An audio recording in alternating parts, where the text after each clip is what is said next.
It's interesting that some people find science so easy and others find it kind of dull and difficult, especially kids. Some of them are just eat it up. And I don't know why it is. It's the same perhaps for all subjects. For instance, lots of people love music, and I never could carry a tune. And I lose a great deal of pleasure out of that. And I think people lose a lot of pleasure who find science dull. In the case of science, I think that one of the things that make it very difficult is it takes a lot of imagination. It's very hard to imagine all the crazy things that things really are like.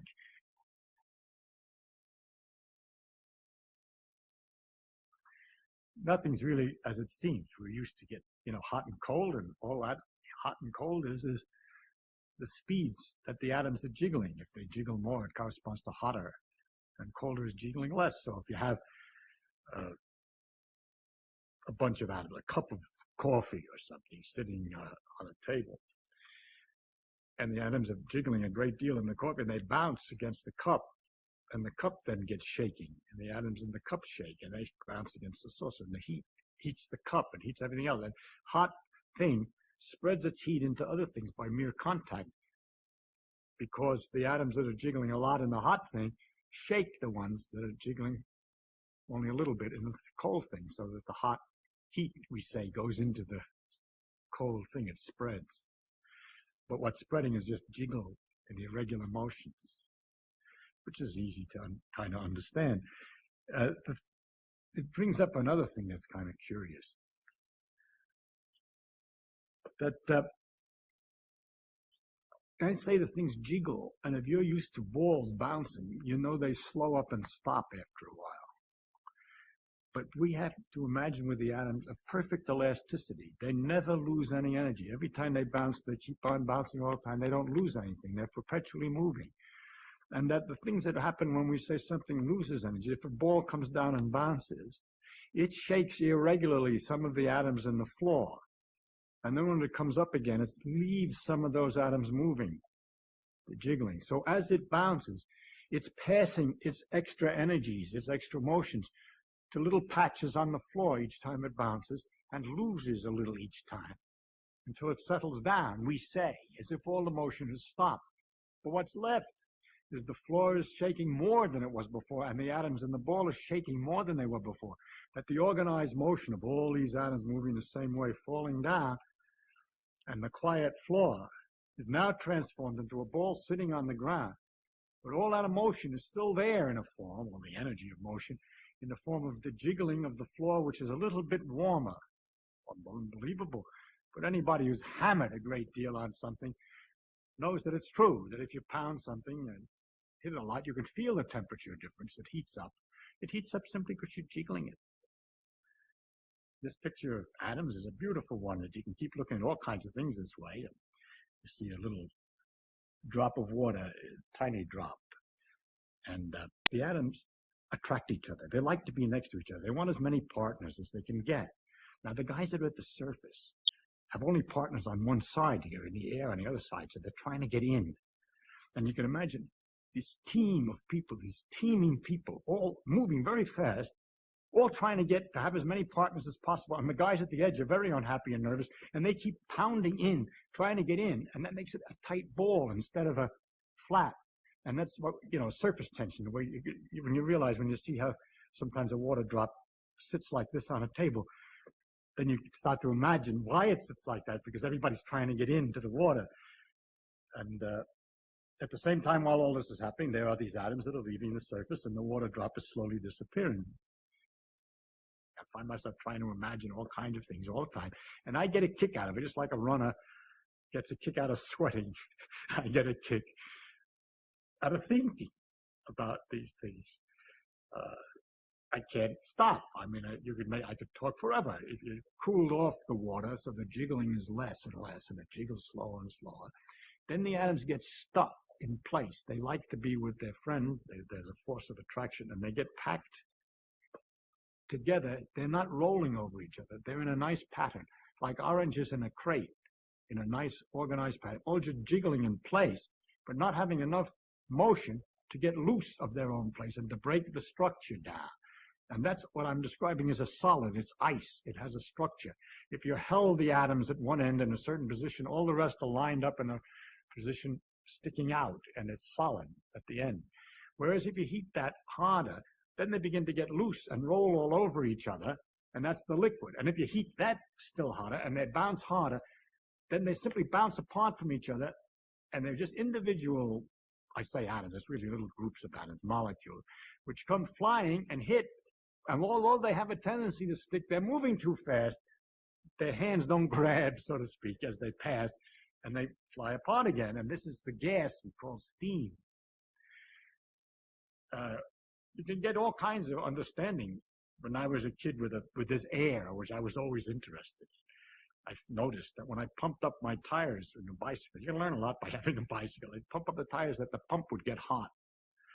And that also understandable. See, as the pump handle comes down and the atoms are coming up against it and bouncing off, and it's moving in, the ones that are coming off have a bigger speed than the ones that are coming in, so that as it comes down, and each time they collide, it speeds them up. And so they're hotter. When you compress the gas, it heats. And when you pull the piston back out, then atoms which are coming fast at the piston feel a receding or sort of a give. It gives, and it comes out with less energy. It's like going up against something which is soft and yielding. It goes boom, boom, and it loses. So as you pull the piston out and the atoms are hit, they lose their speed and they cool off. And gases cool when they expand.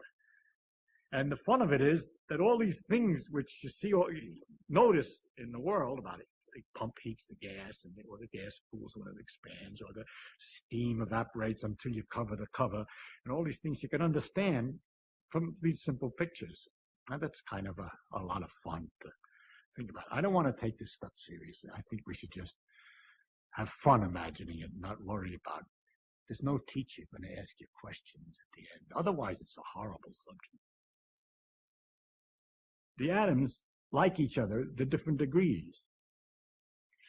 Oxygen, for instance, in the air would like to be next to carbon, and if they're getting near each other, they snap together. If they're not too close, though, they repel and they go apart, so they don't know that they could snap together. It's just as if you had a ball that was trying to climb a hill and there was a hole it could go into, like a volcano hole, a deep one. It's rolling along. It doesn't go down in the deep hole because if it starts to climb the hill and then rolls away again. But if you made it go fast enough, it'll fall into the hole. And so if you have something like wood in oxygen, there's carbon in the wood from a tree, and the oxygen comes and hits it, carbon, but not hard enough. It just goes away again. The air is always coming, nothing's happening. If you can get it faster, by heating it up somehow, somewhere, somehow, get it started. A few of them come fast. They go over the top, so to speak. They come close enough to the carbon and snap in. And that gives a lot of jiggly motion, which might hit some other atoms, making those go faster so they can climb up and bump against other carbon atoms. And they jiggle, and they make others jiggle, and you get a terrible catastrophe, which is one after the other. All these things are going faster and faster and snapping in, and the whole thing is changing. That catastrophe is a fire. It's just a way of looking at it. And these things are happening. They perpetual. Once it gets started, it keeps on going. The heat makes the other atoms capable of reaching to make more heat to make other atoms, and so on. So this terrible snapping is producing a lot of jiggling. And if I put, with all that activity of the atoms there, and I put a cup of coffee over that massive wood that's doing this, it's going to get a lot of jiggling. So that's what the heat of the fire is. And then, of course, if you see, this is what happens when you start to think. You just go on and on. Wonder how did it get started? Why is it that the wood's been sitting around all this time with the oxygen all this time, and it didn't do this earlier or something? Where did I get this from? Well, it came from a tree. And the substance of the tree is carbon. And where did that come from? That comes from the air. It's carbon dioxide from the air. People look at trees and they think it comes out of the ground. The plants grow out of the ground. But if you ask where the substance comes from, you find out, where do they come from? The trees come out of the air? They surely come out of the air. No, they come out of the air. The carbon dioxide in the air goes into the tree, and it changes it, kicking out the oxygen and pushing the oxygen away from the carbon and leaving the carbon substance with water. Water comes out of the ground, you see. Only it had to get in there. It came out of the air, didn't it? It came down from the sky. So in fact, most of a tree, almost all of the tree is out of the ground. I'm sorry, it's out of the air. There's a little bit from the ground, some minerals and so forth. Now, of course, I told you the oxygen, we know the oxygen and carbon stick together very tight. How is it the tree is so smart as to manage to take the carbon dioxide, which is the carbon oxygen nicely combined, and undo that so easy? Ah, life. Life has some mysterious force. No, the sun is shining. And it's the sunlight that comes down and knocks this oxygen away from the carbon. So it takes sunlight to get the plant to work. And so the sun all the time is doing the work of separating the oxygen away from the carbon. The oxygen is some kind of terrible byproduct, which it spits back into the air and leaving the carbon and water and stuff to make the substance of the tree. Then when we take the substance of the tree and stick it in the fireplace, and there's all the oxygen made by these trees, and all the carbon would much prefer to be close together again. And once you let the heat to get it started, it continues and makes an awful lot of activity while it's going back together again. And all this nice light and everything comes out, and everything is being undone. You're going back from carbon and oxygen back to carbon dioxide. And the light and heat that's coming out, that's the light and heat of the sun that went in. So it's sort of stored sun that's coming out when you burn it, a log. Next question. How is it the sun is so jiggly, so hot? I got to stop somewhere. I'll leave you something to imagine.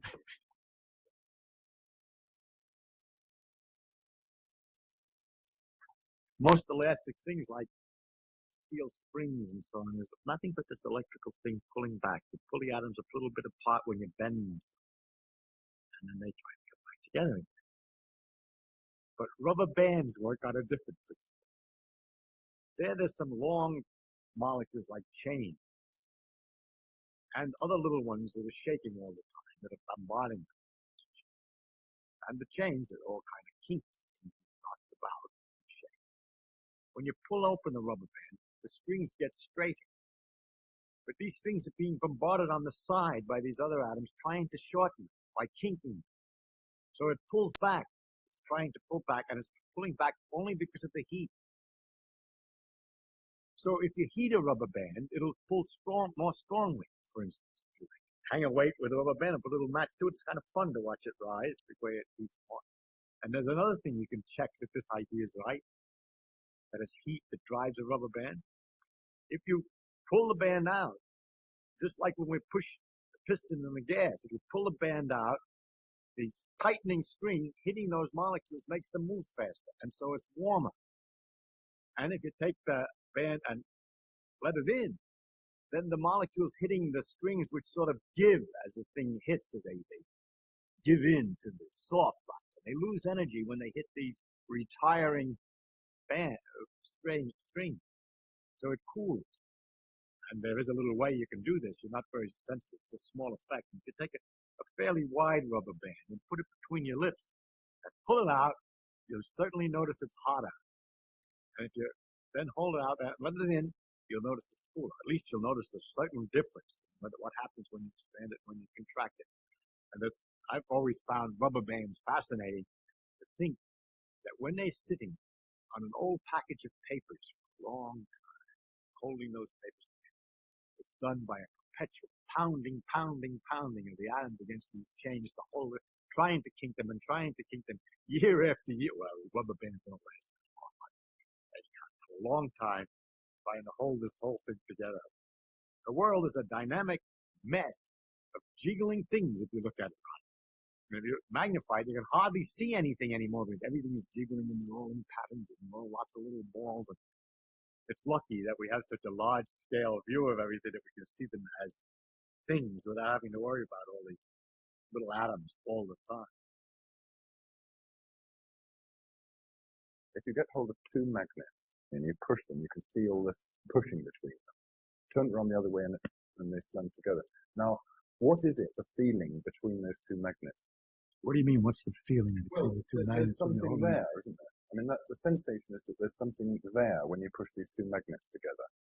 Listen to my question. What is the meaning when you say that there's a feeling? Of course you feel it. And what do you want to know? What I want to know is what's going on between these two bits of metal. Repel each other. And, well, then what does that mean, or why are they doing that, or how are they doing it? You're asking. I must say, I think that's a perfectly reasonable question. Of course, it's an excellent question. Okay. But the problem that you're asking, you see, when you ask why something happens, how does a person answer why something happens? For example, Aunt Minnie is in the hospital. Why? Because she went out and she slipped on the ice and broke her hip. That satisfies people. It satisfies, but it wouldn't satisfy someone who came from another planet, knew nothing about things. First, you understand why. When you break the hip, do you go to the hospital? How do you get to the hospital when the hip was broken? Well, because her husband, seeing that she had the hip was broken, called the hospital up and sent somebody to get her. All that is understood by people. And when you explain a why, you have to be in some framework that you allow something to be true. Otherwise, you're perpetually asking why. Why did the husband call up the hospital? Because husband is interested in his wife's welfare. Not always. Some husbands aren't interested in their wife's welfare when they're drunk and they're angry. And so you begin to get a very interesting understanding of the world and all its complications. In order to, if you try to follow anything up, you go deeper and deeper in various directions. For example, you could go, why did she slip on the ice? Well, ice is slippery. Everybody knows that. No problem. But you ask, why is ice slippery? That's kind of curious. Ice is extremely slippery. It's very interesting. You say, how does it work? So you could either say, I'm satisfied that you've answered me. Ice is slippery. That explains it. Or you could go on and say, why is ice slippery? And you're involved with something because there aren't many things as slippery as ice. It's very hard to get. Greasy stuff, but that's sort of wet and slimy. But a solid that's so slippery, because it is in the case of ice that when you stand on it, they say, momentarily the pressure melts the ice a little bit, so you got a sort of instantaneous water surface on which you're slipping. Why on ice and not on other things? Because ice expands water expands when it freezes, so the pressure tries to undo the expansion and melts it. It's capable of melting it. But other substances contract when they're freezing, and when you push them, they're just satisfied to be solid. Why does water expand when it freezes and other substances don't expand when they freeze? All right? I'm not answering your question, but I'm telling you how difficult a why question is. You have to know what it is that you're permitted to understand and allow to be understood and known, and what it is you're not. You'll notice in this example that the more I ask why, it gets interesting after all. That's my idea, that the deeper the thing is, the more interesting it is. And we could even go further and say, why did she fall down when she slipped?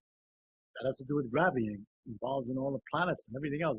Never mind. It goes on and on. Now, when you ask, for example, why two magnets repel, there are many different levels. It depends on whether you're a student of physics or an ordinary person who doesn't know anything or not. If you're somebody who doesn't know anything at all about it, all I can say is that there's a magnetic force that makes them repel, and that you're feeling that force. You say, but that's very strange because I don't feel kind of force like that in other circumstances. When you turn them the other way, they attract. There's a very analogous force, electrical force, which is the same kind of a question. You say, that's also very weird. But you're not at all disturbed by the fact that when you put your hand on the chair, it pushes you back. But we found out by looking at it that that's the same force, as a matter of fact. The electrical force, not magnetic exactly in that case, but it's the same electrical repulsions that are involved in keeping your finger away from the chair, because everything's made out of its electrical forces in microscopic details. There's other forces connected to electrical forces. It turns out that the magnetic and the electric force with which I wish to explain these things, this repulsion in the first place, is what ultimately is the deeper thing that we have to start, that we can start with, to explain many other things that looked like everybody would just accept them. You know, you can't put your hand through the chair. That's taken for granted. But that you can't put your hand through the chair when looked at more closely. Why? It involves these same repulsive forces that appear in magnets. The situation you then have to explain is why in magnets it goes over a bigger distance than an ordinary. And there it has to do with the fact that in iron, all the electrons are spinning in the same direction. They all get lined up, and they magnify the effect of the force until it's large enough at a distance that you can feel it. But it's a force which is present all the time and very common and is in a basic force of almost, I could go a little further back if I was more technical, but in the early level, I just have to tell you that's going to be one of the things you'll just have to take as an element in the world, the existence of magnetic repulsion, electrical attraction, magnetic attraction. I can't explain that attraction in terms of anything else that's familiar to you. For example, if we say the magnets attract like as if they were connected by rubber bands, I would be cheating you. Because they're not connected by rubber bands, I shouldn't be in trouble. You'd soon ask me about the nature of the band. And secondly, if you were curious enough, you'd ask me why rubber bands tend to pull back together again, and I would end up explaining that in terms of electrical forces, which are the very things that I'm trying to use the rubber bands to explain. So I have cheated very badly, you see. So I'm not going to be able to give you an answer to why magnets attract each other, except to tell you that they do. And to tell you that that's one of the elements in the world of different kinds of forces, electrical forces, magnetic forces, gravitational forces, and others. And those are some of the parts. If you were a student, you'd go further. I could go further. I could tell you that the magnetic forces are related to the electrical forces very intimately. That our relationship between the gravity forces and the electrical forces remains unknown, and so on.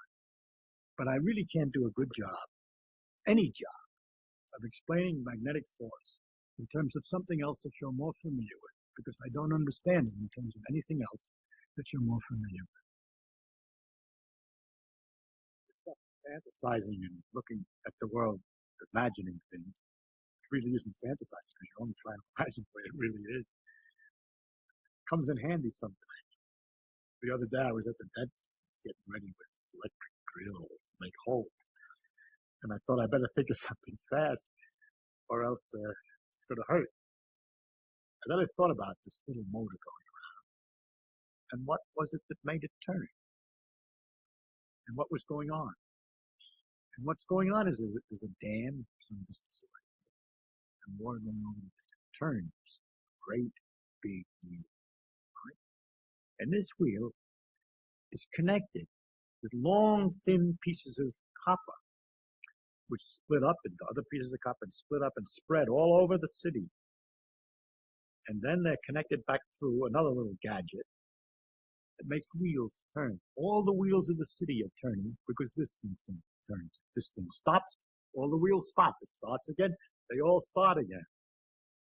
And I think that's kind of a marvelous thing of nature.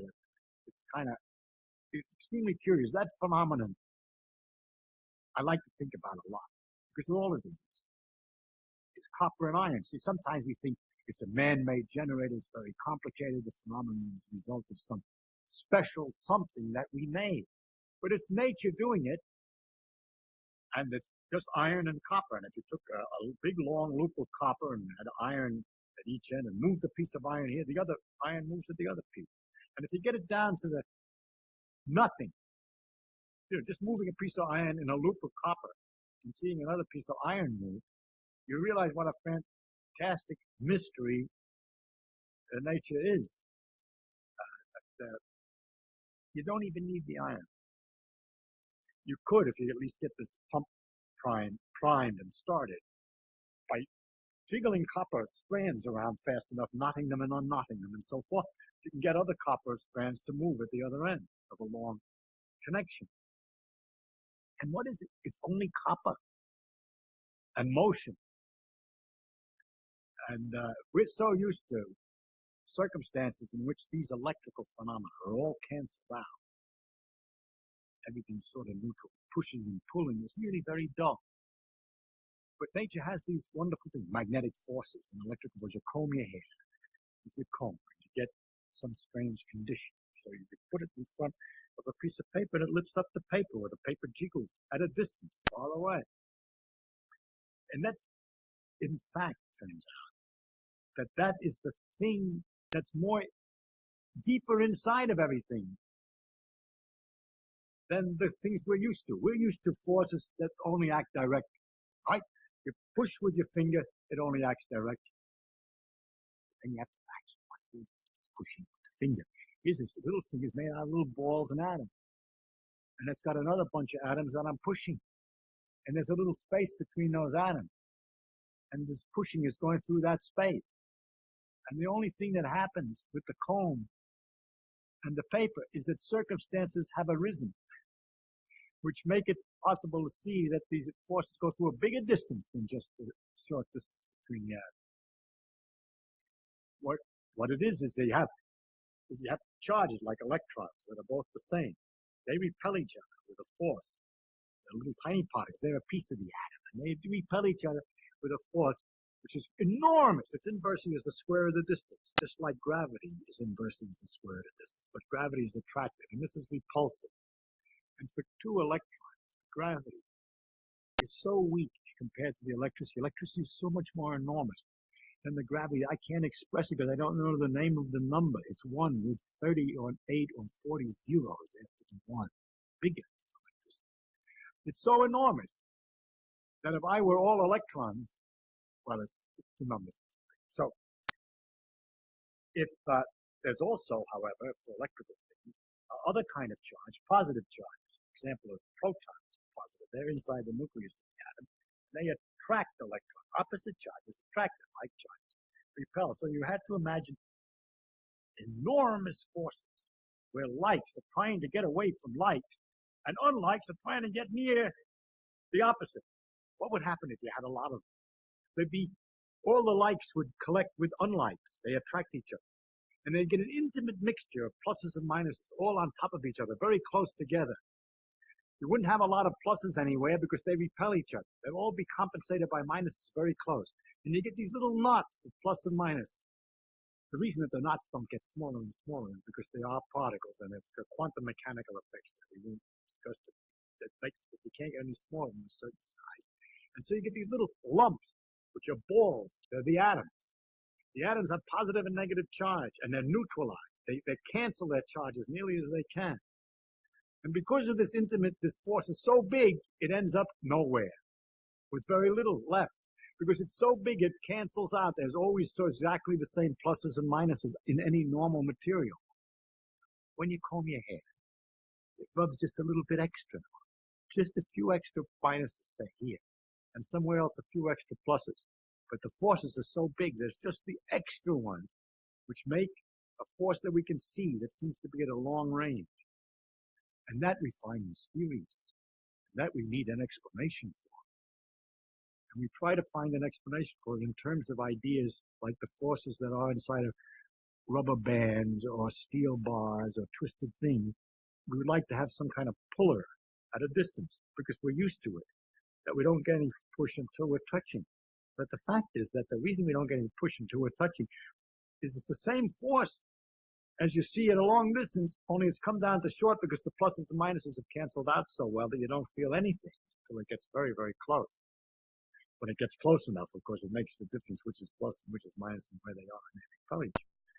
So it's kind of fun to imagine this intimate mixture of highly attractive opposites, which are so strong that they cancel out the effects. And it's only sometimes when you have an excess of one kind and another that you get this mysterious electrical force. And how can I explain the mysterious electrical force in any other way? Why should I try to explain it in terms of of something like jelly or other things which are made, and I understand the other way around in terms of strong long-distance forces which have all canceled out. So it's the electrical forces, fact, and the magnetic forces, in fact, that we have to accept as the base reality in which we're going to explain all the other things. So again, it turns out it's hard to understand. You have to do a lot of imagining that the real world has as its base a force which acts at a long distance. that we haven't got much experience with that force. We have peculiar phenomena here and there, but ordinarily we don't have much experience with that force is simply because that's what requires exploration. That's what requires imagination. The long distance force, we have no other picture. And in the example of the generator, what happens is that the electrons, which are a part of an atom, they're pushed by the motion of the copper wires. And it's wonderful to think that you push a few here, and they get too close together, so they push the others because they repel at a long distance. So it's not just like water, which repels at a short distance, but it's a wonderful fluid which repels at a long distance, and the effects therefore can go very quickly through the wire. If there's a little concentration, it goes zing through the wire all over the city at once. And you can use that stuff to make signals. You can push a few electrons here and there by talking in a telephone. At the other end of the line, a long line of copper across the city, the electrons respond because of this very rapid interactions over these long distances to what you're saying in this field.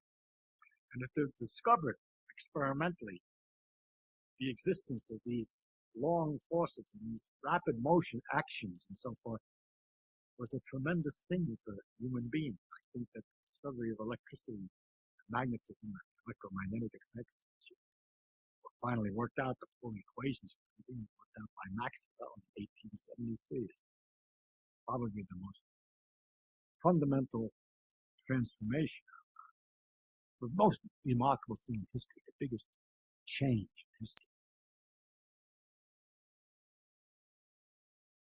I went to a scientific school, MIT, and in a fraternity, when you first join, they try to keep you from being, if you think you're smart, from feeling that you're too smart, by giving you what look like simple questions to try to figure out what actually happens. And it's like training for imagination. It's kind of fun, and I thought I'd tell you some of them that I remember. I learned them. Of course, once you learn them, the next time somebody comes along with this wonderful puzzle, you look at them kind of quietly, you wait 2 or 3 seconds or 5 seconds to show that you were thinking, and then you come up with this answer to astonish your friends. But the fact was, of course, that you were trained by your fraternity brothers as to how to answer these things early on. One of the questions we got was the problem about the mirror. It's an old problem. You look in a mirror, let's say you part your hair on the right side, and you look in the mirror and the image has got its hair part on the left side. So the image is left to right mixed up. It's not top and bottom mixed up, because the top of the head of the image is up there at the top and the bottom of the feet are at the bottom. And the question is, how does the mirror know to get the left and right mixed up and not the up and down?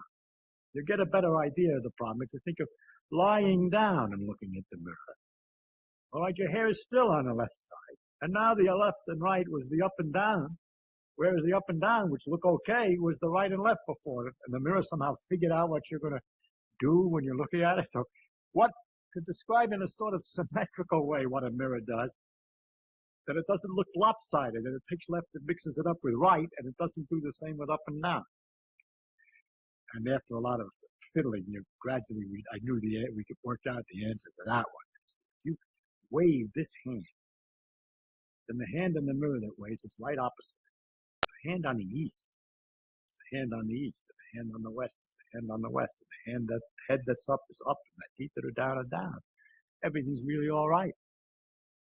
But what's wrong is if this is north, your nose is to the north of the back of your head, but in the image, the nose is to the south of the back of the head. So what happens really in the image is neither the right nor left mixed up with the top and bottom, but the front and back have been reversed. That which is the nose on the thing is on the wrong side of the head. All right? Now, ordinarily, when we think of the image, we think of it as another person. And we think of the normal way that a person would get into that condition over there. It's a psychological. We don't think of the idea that the person has been squashed and pushed backwards, forwards with his nose and his head, because that's not what ordinarily happens to people. A person gets to look like he looks in the mirror by walking around and facing you. And because people, when they walk around, don't turn their head for their feet, we leave that part alone. But they get their right and left hands swung about, you see, when they turn around. And so we say that it's left and right interchange.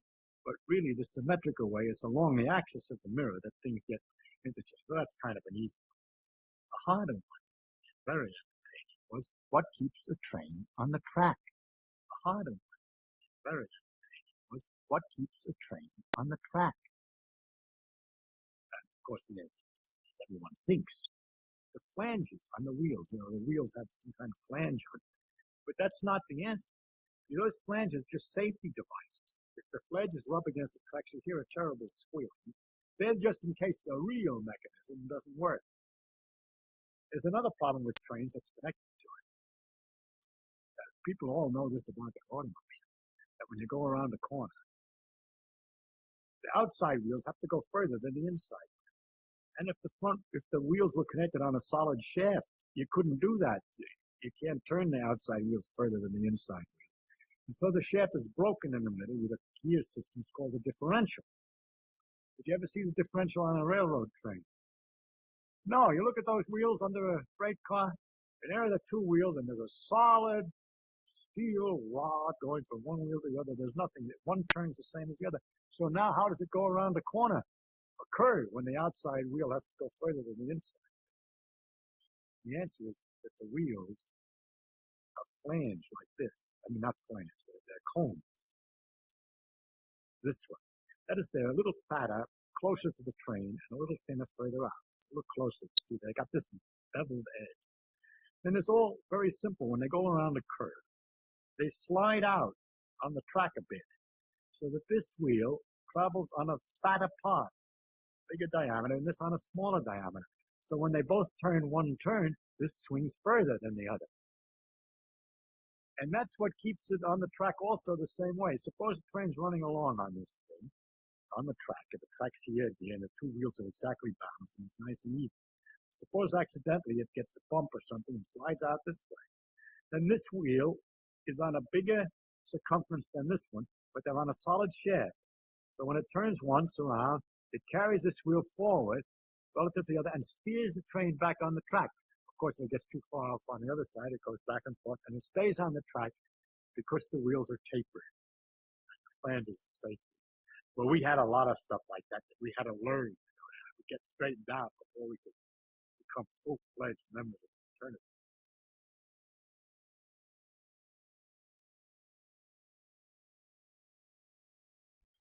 If I'm sitting next to a swimming pool and somebody dives in and she's not too pretty, so I can think of something else, I think of the waves and things that have formed in the water. And when lots of people have dived in the pool, there's a very great choppiness of all these waves all over the water. And to think that it's possible, maybe, that in those waves is a clue as to what's happening in the pool, that some sort of insect or something with sufficient cleverness could sit in the corner of the pool and just be disturbed by the waves, and by the nature of the irregularities and bumping of the waves, have figured out who jumped in, where and when, and what's happening all over the pool. And that's what we're doing when we're looking at something. The light that comes out is waves, just like in the swimming pool, except in 3 dimensions instead of the 2 dimensions of the pool. They're going in all directions. And we have an 1/8 of an inch black hole into which these things go, which is particularly sensitive to the parts of the waves that are coming in a particular direction. It's not particularly sensitive when they're coming in at the wrong angle, which we say is from the corner of our eye. And if we want to get more information in the corner of our eye, we swivel this ball about so that the hole moves from place to place. Then it's quite wonderful that we can figure out so easy. That's really because the light waves are easier than the waves in the water are a little bit more complicated. It would have been harder for the bug than for us, but it's the same idea, to figure out what the thing is that we're looking at a distance. And it's kind of incredible, because when I'm looking at you, someone standing to my left can see somebody who's standing at my right. That is, the light could be going right across this way. The waves are going this way. The waves are going this way. The waves are going this way. It's just a complete network. Now, it's easy to think of them as arrows passing each other, But that's not the way it is, because all it is something shaking. It's called the electric field, but we don't have to bother with what it is. It's just like the water height is going up and down. So there's some quantities shaking about here, and in a combination of motions that's so elaborate and complicated that the net result is to produce an influence which makes me see you at the same time completely undisturbed by the fact that there are influences that represent the other guy seeing him on this side. So that there's this tremendous mess of waves all over in space, which is the light bouncing around the room and going from one thing to the other. Because, of course, most of the room doesn't have eighth-inch black holes. It's not interested in that light, but the light's there anyway. I mean, it bounces off this and it bounces off that, and all this is going on, and yet we can sort it out with this instrument. But beside all that, you see, those waves that I was talking about in the water, maybe they're so big, some of them, and then you can have slower swashes, which are longer and shorter. And perhaps our animal who's making his study is only using waves between this length and that length. So it turns out that the eye is only using waves between this length and that length, except those two lengths are 100 thousandths of an inch. 100 thousandths of an inch big. And what about the slower swashes, the waves that go more slowly, that have a longer distance from crest to trough? Those represent heat. We feel those, but our eye doesn't see them focused very well. We don't, in fact, at all. The shorter waves are blue, the light, and the longer waves are red. But when it gets longer than that, we call it infrared. All this is in there at the same time. That's the heat. Pit vipers that you got down here in the desert, they have a little thing that they can see the longer waves and pick out mice, which are radiating their heat, their longer waves, by their body heat, by looking at them with this eye, which is the pit of the pit viper. But we aren't able to do that. And then these waves get longer and longer, and all through the same space. All these things are going on at the same time, so that in this space, there's not only my vision of you, but information from Moscow radio that's being broadcast at the present moment, and the seeing of somebody from Peru. All the radio waves are just the same kind of waves, only longer waves. And there's the radar from the airplane, which is looking at the ground to figure out where it is, which is coming through this room at the same time. Plus the X-rays, cosmic rays, and all these other things, which are the same kind of waves, exactly the same waves, but shorter, faster, or longer, slower. It's exactly the same thing. So this big field, this area of irregular motions of this electric field, this vibration, contains this tremendous information, and it's all really there. That's what gets you. If you don't believe it, then you pick a piece of wire and connect it to a box. And in the wire, the electrons will be pushed back and forth by this electric field, swashing just at the right speed for a certain kind of long waves. And you turn some knobs on the box to get the sloshing just right, and you hear Radio Moscow. So you know that it was there. How else did it get there? It was there all the time. It's only when you turn on the radio that you notice it. But that all these things are going through the room at the same time, which everybody knows. But you got to stop and think about it to really get the pleasure about the complexity, the inconceivable nature of nature. When we were talking about the atoms, one of the trouble that people have with the atoms is that they're so tiny, and it's so hard to imagine the scale, that the size of the atoms are in size compared to an apple is the same scale as an apple is to the size of the earth. And that's a kind of a hard thing to take. And you have to go through all these things all the time. And people find these numbers inconceivable. And I do too. And the only thing you do is you just change your scale. I mean, you're just thinking of small balls, but you don't try to think of exactly how small they are too often, or you get kind of a bit nutty, all right? But in astronomy, you have the same thing in reverse, because the distances to these stars are so enormous. You know that light goes so fast that it takes a few seconds to go to the moon and back, or it goes around the Earth 7.5 times in a second. And it goes for a year, 2 years, 3 years before it gets to the nearest other star that there is to us. But all our stars are the stars that are nearby in a great galaxy, a big mass of stars, which is called a galaxy, a group. But our galaxy is, what is it, something 100,000 light years, 100,000 years. And then there's another patch of stars. It takes 1 million years for the light to get here, going at this enormous rate. And you just go crazy trying to make too real that distance. You have to do everything in proportion. It's easy to say the galaxies are little patches of stars, and they're 10 times as far apart as they are big. So that's an easy picture. Nobody gets it. But you just go to a different scale. That's easier. Once in a while, you try to come back to Earth scale to discuss the galaxies. But it's kind of hard. The number of stars that we see at night is only about 5,000. But the number of stars in our galaxy, which the telescopes have shown when you improve the instrument, we look at a galaxy, we look at the stars, all the light that we see, the little tiny influence, spreads from the star over this enormous distance of 3 light years for the nearest star. On, this light from the star is spreading. The wavefronts are getting wider and wider, weaker and weaker, weaker and weaker out into all of space, and finally the tiny fraction of it comes in 1 square, eighth of an inch, tiny little black hole, and does something to me, so I know it's there. Well, to know a little bit more about it, I'd rather gather a little more of this tiny fraction of this front of light. And so I make a big telescope, which is a kind of funnel. The light that comes over this big area, 200 inches across, is very carefully organized, so it's all concentrated back so it can go through a pupil. Actually, it's better to photograph it, or nowadays to use photocells. They're a better instrument. But anyway, the idea of the telescope is to focus the light from a bigger area into a smaller area so that we can see things that are weaker, less light. And in that way, we find there's a very large number of stars in the galaxy. There's so many that if you tried to name them, 1 a second, naming all the stars in our galaxy, and I mean all the stars in the universe, just this galaxy here, it takes 3,000 years. And yet that's not a very big number. Because if those stars were to drop $1 bill on the Earth during a year, each star dropping $1 bill, they might take care of the deficit which is suggested for the budget of the United States. So you see what kind of numbers we have to deal with. At any rate, I think that the numbers are a problem in astronomy, the sizes and numbers, and the best thing to do is to relax and enjoy the tininess of us and the enormity of the rest of the universe.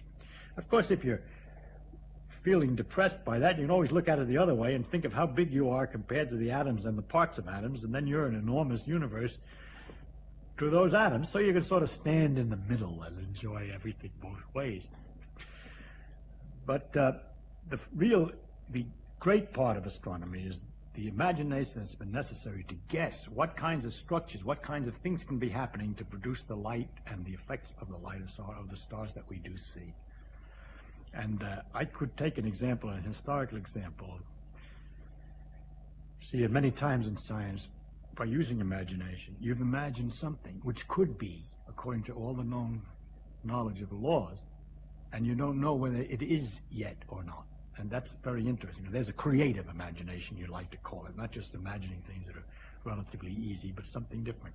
And to take an example of a star, as we understand it, the ordinary star like the sun is a great big ball of gas, of hydrogen. That's burning up the hydrogen and so forth, and it's an enormous mass of gas. And it's held together by gravity. You don't have to always understand gravity as curved space. It's good enough for this purpose that force inversely square the distance. When things are closer together, the force is stronger. And it pulls everything together. By the way, that's why the world is round, because the globe of Earth is pulled together as much as possible, and if it had a great mountain and an irregularity of a bump or so, it would be pulled in by gravity and it all gets smooth. Rocks aren't strong enough to hold a bump much bigger than a few miles, and Mount Everest is our biggest bump. But on the moon, where the gravity's less, the bumps are higher, the mountains are bigger on the moon. Anyway, to get back to the star, it's all held together by gravity, and it's got a nuclear fuel, which we haven't been talking about, that's burning up the hydrogen and generating energy, which keeps things going. And after a while, it would use the fuel up. People began to think about what would happen then. And it would be possible to just be gas sort of hanging around, held together by gravity, but quiet. But another possibility was to think, if I push the stuff together closer, the gravity is stronger. Would it hold together? Well, if you push a little bit together, the pressure increases. When you push the gas together, there are more atoms and they pound harder, so the pressure's higher, but the gravity's stronger. And it turns out the pressure wins, so it would just come out again. If you push a star in like that, it oscillates. And there are some stars that are oscillating and vibrating and so on, but it turns out if you keep on analyzing it and you push it together very far to the incredible concentration that the whole mass of the sun is down to the size of the Earth or smaller, then it turns to all the nuclear matter, all the nuclei of the atoms are all stuck next to each other tight. The electrons are, the spaces where the electrons are, is all squashed out, and it comes out that when you get to that far, the gravity's strong enough, has overpowered the pressure again. Even though the pressure's got to be enormous, the gravity's got to be even more enormous, and the thing will stay steady at a different size and be nothing but a neutron's nuclear matter, nothing solid nuclear matter.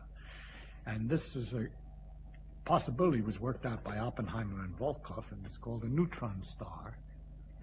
And people waited to see if there were any such neutron stars for years, until recently they found these strange pulsars which emit flashes of radio waves, and later they found light, which can go 30 times a second, for instance, the fastest ones, or maybe 10 times a second, or 1 a second. And at first, that's very mysterious. You're used to stars being big and slow, and how can anything in a star move in a 30th of a second? Well, these things are very small neutron stars, and they're spinning very fast. And there's some, for reasons not yet understood, they're emitting a beam of radio waves, like a searchlight in an airport or something. Those things that go around, boop, boop, boop, so we get the flashes, tick, tick, tick, tick, tick, tick, tick, tick, that fast. To imagine a star the mass of the sun doing something, turning so fast as 30 times a second is another one of these big number, hard to conceive imaginary things, okay? And the whole idea that there could be a star of such enormous density that a teaspoon would weigh so much that of the matter that if you put it down on the Earth's surface, it's so heavy it'll just plow right through to the center of the Earth, and things like that. It took a lot of imagination. It comes out of the mathematics and the analysis and all this that helped you to make sure you're not making a mistake. And it turns out that such a star was possible, and it turned out later, in fact, they do exist. And that's a good example of how imagination is a useful thing and produces a guessing ahead of time and how we make advances by using it. Besides just the very difficult thing of imagining all the things that might be up there to explain the things we see. In the case of astronomy, we have a large number of things that we see that we are not yet quite clearly got the imagination to see what it is that's producing it.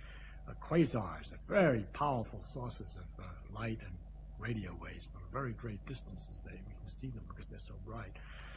And the exact cause of their sources is only gradually being recently understood in terms of another nutty concept of imagination, the black hole, which is something that comes from following the logic of the gravity theory of Einstein to its ultimate, working out the consequences in crazy circumstances. Suppose you had an amount of matter so great that the gravity force is so much that even light trying to get out falls back. Nothing can go faster than light, and nothing could escape. You couldn't see it. How would you get there? If you had a lot of matter to start with, it could fall together and get into this condition that no longer could the light come out. And so you would have this thing which would continue to attract things to it. Things would go in and nothing would come out. That's called a black hole.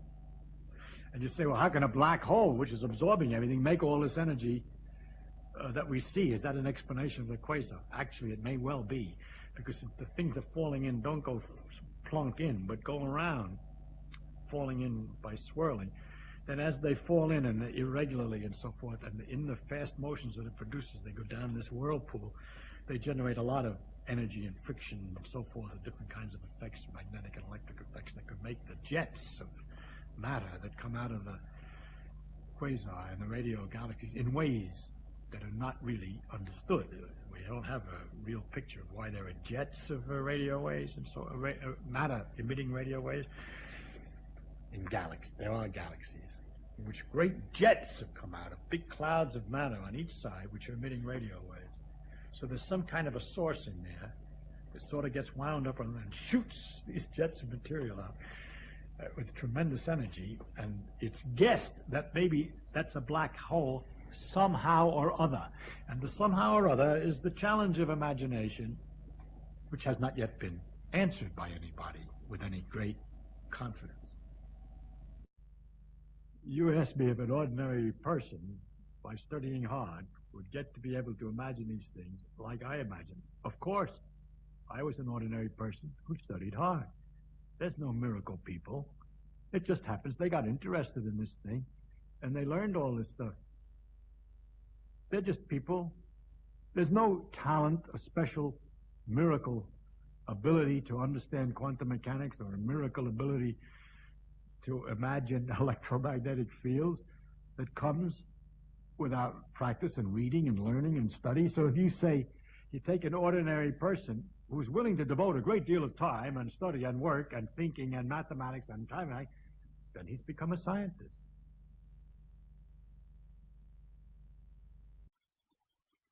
Well, when I'm actually doing my own things and I'm working in the high, deep and esoteric stuff that I worry about, I don't think I can describe very well what it's like. First of all, it's like asking a centipede which leg comes after which. It happens quickly, and I'm not exactly sure what flashes and stuff go in the head.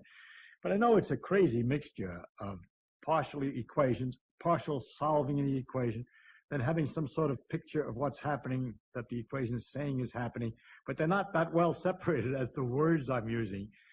And it's a kind of a nutty thing. It's very hard to describe, and I don't know that it does any good to describe it. And that is something that struck me that's very curious. I suspect that what goes on in every man's head might be very, very different. The actual imagery or semi-imagery which comes. And that when we're talking to each other at these high and complicated levels, and we think we're speaking very well, and we're communicating, but what we're really doing is having some kind of big translation scheme going on for translating what this fellow says into our images, which are very different. I found that out because at the very lowest level, I won't go into the details, but I got interested in, I was doing some experiments, and I was trying to figure out something about our time sense. And so what I would do is I would trying to count to a minute. Actually, say I count to 48, then it would be 1 minute. So I calibrate myself, and I would count a minute and 48, think I was counting seconds, but it's close enough. And then it turns out if you repeat that, you can do very accurately. When you get to 48 or 47 or 49, not far off, you're very close to a minute. And I would try to find out what affected that time sense and whether I could do anything at the same time as I was counting. And I found that I could do many things. I could, there were some things that not. For example, I had great difficulty. I was in the university. I had to get my laundry ready. And I was putting the socks out, and I had to make a list how many socks. And there was something like 6 or 8 socks, and I couldn't count them because the counting machine was being used, and I couldn't count them until I found out I could put them in a pattern and recognize the number. And so I learned a way after practicing by which I could go down the lines of type in newspapers and see them in groups 3331. That's a group of 10, 3331, without saying the numbers, just seeing the groupings. I could therefore count the lines of type I practiced in the newspaper at the same time I was counting internally the seconds. And so I could do this fantastic trick of saying 48, that's 1 minute, and there are 67 lines of type, you see. It was quite wonderful. And I discovered many things I could read while I was, Yes, I could read perfectly all right while I was counting and get an idea of what it was about. But I couldn't speak. I couldn't say anything. Because, of course, I was when I count, I sort of spoke to myself inside. I would say 1, 2, 3, sort of in the head. Well, I went down to the breakfast, and there was John Tukey was a mathematician down at Princeton at the same time, and we had many discussions, and I was telling him about these experiments and what I could do. And he says, that's absurd, he says. He says, I don't see why you would have any difficulty talking whatsoever. And I can't possibly believe that you could read. So I couldn't believe all this, but we calibrated him. It was 52 for him to get to 60 seconds or whatever. I don't remember the numbers now. And then he'd say, all right, he said, what do you want me to say? Mary had a little lamb. I can speak about anything. Blah, blah, blah, blah, blah, blah. 52. It's a minute. And he was right. And I couldn't possibly do that. And he wanted me to read because he couldn't believe it. And then we compared notes, and it turned out that when he thought of counting, what he did inside his head when he counted was he saw a tape with numbers that when clink, clink, clink, the tape would change with the numbers printed on it, he could see. Well, since it's sort of an optical system that he's using and not voice, he could speak as much as he wanted. But if he had to read, then he couldn't look at his clock.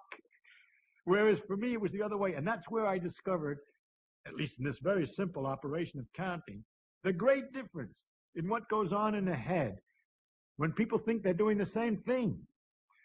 And so it struck me, therefore, if that's already true at the most elementary level, that when we learn the mathematics and the Bessel functions and the exponentials and the electric fields and all these things, that the imageries and method by which we're storing it all and the way we think about it could be really, if we could get into each other's heads, entirely different. And in fact, why somebody sometimes has a great deal of difficulty understanding a point which you see as obvious, and vice versa, it may be because it's a little hard to translate what you just said into his particular framework and so on. Now I'm talking like a psychologist, and you know I know nothing about this. Suppose that little things behaved very differently than anything that was big. Anything that you're familiar with. Because you see, as the animal evolves and so on, and his brain evolves, it gets used to handling, the brain is designed for ordinary circumstances. But if the gut particles and the deep inner workings were by some other rules and some other character, they behaved differently, they were very different than anything on a large scale, then there would be some kind of difficulty in understanding and imagining reality. And that difficulty we are in. The behavior of things on a small scale is so fantastic. It's so wonderfully different, so marvelously different than anything that behaves on a large scale. You say electrons act like waves. No, they don't exactly. They act like particles. No, they don't exactly. They act like a kind of a fog around the nucleus. No, they don't exactly. And if you would like to get a clear, sharp picture of an atom, so that you can tell exactly how it's going to behave correctly, and have a good image, in other words, a really good image of reality, I don't know how to do it. Because that image has to be mathematical. We have a mathematical expression, strange as mathematics, I don't understand how it is, but we can write mathematical expressions and calculate what the thing is going to do without actually being able to picture it. It would be something like a computer that you put certain numbers in and you have the formula for at what time the car will arrive at different destinations, and the thing does the arithmetic to figure out what time the car arrives at the different destinations, but cannot picture the car. It's just doing the arithmetic. So we know how to do the arithmetic, but we cannot picture the car. No, it's not 100% because for certain situations, a certain kind of approximate picture works. That is simply a fog around the nucleus that when you squeeze it, it repels you, is very good for understanding the stiffness of material. That it's a wave which does this and that is very good for some other phenomenon. All right. So when you're working with certain particular aspects of the behavior of atoms, for instance, when I was talking about temperature and so forth, that they're just little balls is good enough, and it gives a very nice picture of temperature. But if you ask more specific questions and you get down to questions like, how is it that when you cool helium down, even to absolute zero, where there's not supposed to be any motion, it's a perfect fluid that hasn't any viscosity, has no resistance, flows perfectly, and isn't freezing? Well, if you want to get a picture of atoms that has all of that in it, I can't do it, you see. But I can explain why the helium behaves as it does by taking my equations and showing that consequences of them is that the helium will behave as it is observed to behave. So we know we have the theory right, but we haven't got the pictures that will go with the theory. And is that because we're limited and haven't caught on to the right pictures? Or is that because there aren't any right pictures for people who have to make pictures out of things that are familiar to them. Well, let's suppose it's the last one, that there's no right pictures in terms of things that are familiar to them. Is it possible then to develop a familiarity with those things that are not familiar on hand by study, by learning about the properties of atoms and quantum mechanics, by practicing with the equations until it becomes a kind of second nature, just like it's second nature to know that if two balls came toward each other, they'd smash into bits. You don't say the two balls, when they come toward each other, turn blue. You know what they do. So the question is whether you could get to know what things do without better than we do today. As the generations develop, will they invent ways of teaching and ways so that the new people will learn tricky ways of looking at things and be so trained, so well trained, that they won't have our troubles with the atom picturing. There's still a school of thought that cannot believe that the atomic behavior is so different than large-scale behavior. I think that's a deep prejudice. It's a prejudice from being so used to large-scale behavior. And they're always seeking to waiting for the day that we discover that underneath the quantum mechanics, there's some mundane, ordinary balls hitting or particles moving and so on. I think they're going to be defeated. I think nature's imagination is so much greater than man's, she's never going to let us relax.